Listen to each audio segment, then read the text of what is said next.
Welcome to the first Teach It episode where I'll be teaching you how car components work.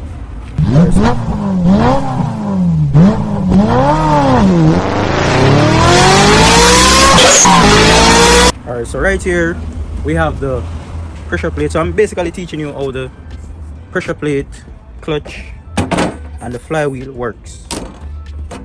Fork, short bearing. I can call it release bearing. So just stay with me for about 5 minutes, quickly. So how it work, or basically the purpose of the clutch and the pressure plate is to really disconnect the engine from the gearbox / transmission. So I'm going to show you how it's set up. You have the flywheel. So the flywheel normally mounted onto the engine, and now you have the pressure plate, no, the clutch, which mounted on right here, and you have the pressure plate which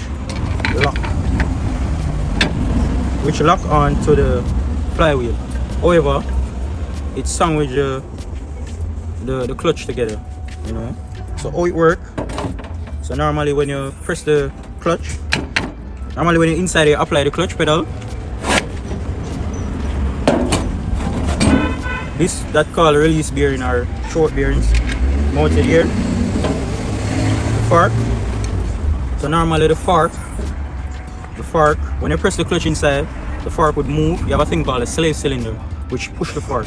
So the fork would normally move, and then it would push in the diaphragm of the pressure plate. So whenever the diaphragm of the pressure plate push in, it release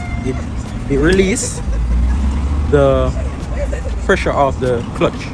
So you reach at the stoplight and you press the clutch, the car would normally free up, the car would normally neutral, or it would give you a cleaner shift to put the car in different gears. So yeah, basically that's how it works. Very, very simple. Alright, thanks for watching.